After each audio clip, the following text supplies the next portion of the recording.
You ever have a moment where something your parents said to you just stuck? Like maybe they were frustrated, maybe they didn't mean it in a bad way, but for some reason, you still hear those words in your head years later? It's weird how that works. Parents think it's just words, just something they say in the moment, but for kids, those words don't just disappear. They shape how we see ourselves, how we handle emotions, how we deal with other people. And the thing is, so many parents don't even realize the damage they're doing.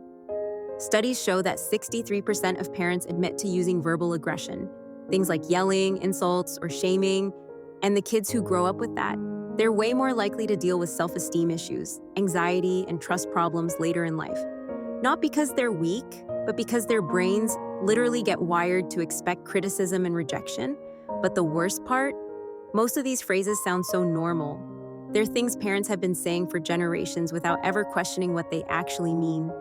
Take "stop crying or I'll give you something to cry about." Classic, right? It's been around forever. But think about what it actually teaches a kid. They're crying, they're feeling overwhelmed, and instead of learning how to handle those emotions, they get told to shut them down. That crying is wrong, that showing emotions is bad. So what happens?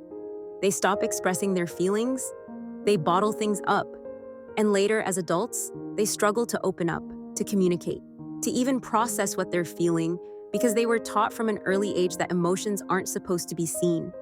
And you see this all the time in relationships. People who can't say what's wrong, who act like everything's fine even when it's not, because they were trained to not make a fuss. And speaking of things that stick, let's talk about comparisons. Nothing makes a kid feel like a failure faster than being compared to someone else. Parents think they're motivating their child by saying, "Why can't you be more like your brother?" Or, "Your cousin always gets good grades. Why can't you?" But to a kid, that doesn't sound like motivation. That sounds like you're not enough. That no matter what they do, someone else will always be better. And that belief doesn't just fade away. It turns into insecurity, into never feeling like they measure up. It creates resentment toward their parents, toward their siblings, toward themselves. The funny thing is, most parents don't even realize they're doing it. They think they're just pushing their kid to do better, but all it really does is make them feel like they'll never be good enough, no matter what they do. Then there's the classic shutdown line, "Because I said so." And look, I get it. Sometimes parents are exhausted and don't have time to explain every little thing, but when a kid hears this all the time, it doesn't teach them respect. It teaches them blind obedience. They don't learn why something is right or wrong. They just learn to follow orders. And this can go one of two ways. Either they grow up never questioning authority, even when they should, or they rebel against everything just for the sake of it. Neither of those is great.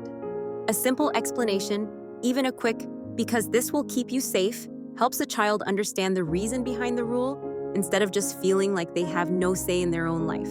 But you know what's even worse than being shut down? Being told that your emotions aren't valid. Ever heard, "You're too sensitive," or "You're overreacting"?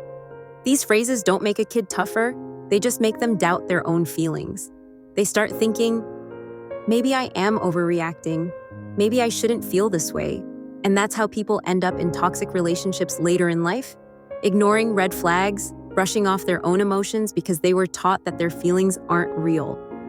Instead of telling a kid they're overreacting, it's so much more helpful to just acknowledge how they feel. A simple "I see that upset you, what can we do about it?" helps them process their emotions instead of burying them. And speaking of things that crush confidence, let's talk about "you're not good at this, just let me do it." Ever watched a kid struggle with something and felt that urge to just step in and do it for them? Yeah, we've all been there. But when a kid constantly hears that they're not good at something, they stop trying. They start believing that failure means they're just bad at something instead of seeing it as part of the learning process. So they don't take risks. They don't push themselves, because what's the point? They're just going to fail anyway. Instead of taking over, parents can guide them through it. "You're still learning. Keep going, you'll get better." Makes a kid feel like it's okay to struggle, that failure isn't the end, just part of getting better. Now, let's talk about one of the heaviest things a kid can hear: "I sacrificed everything for you."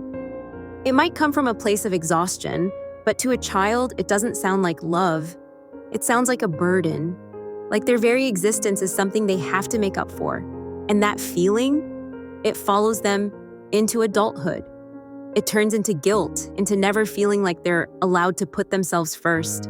They become chronic people pleasers, always prioritizing others at their own expense because deep down they feel like they owe it to someone.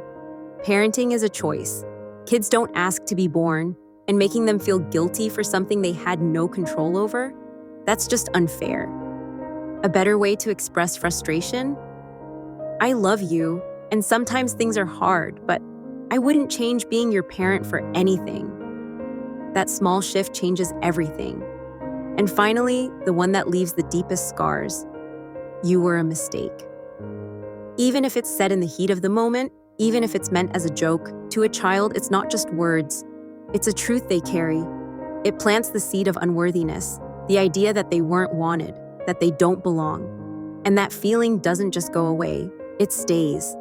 No child should ever have to question whether they're loved. Even if a parent is struggling, even if life is hard, a simple "I'm grateful for you" is all it takes to make sure a child never feels like they have to earn their place in the world. The thing is, most parents don't say these things to be cruel. A lot of it comes from how they were raised, but words have weight. And the way we talk to kids becomes the way they talk to themselves. So if any of this hit home for you, just know, you're not alone, and you're not stuck. The things you heard growing up don't have to define you. We can unlearn, we can heal, and most importantly, we can break the cycle. At the end of the day, words shape us more than we realize. The way we were spoken to as kids still echoes in the way we see ourselves today. But the good news? Awareness is the first step to change. Whether you're healing from words that hurt you or trying to be more mindful of the way you speak to the next generation, every small effort makes a difference. If this video resonated with you, don't just let it end here. Help spread awareness. Hit that like button so more people can see this. And if you want to dive deeper into the psychology behind relationships, emotions, and human behavior, subscribe to PsychBytes for more bite-sized insights that make a real impact. Let's break the cycle together. See you in the next one.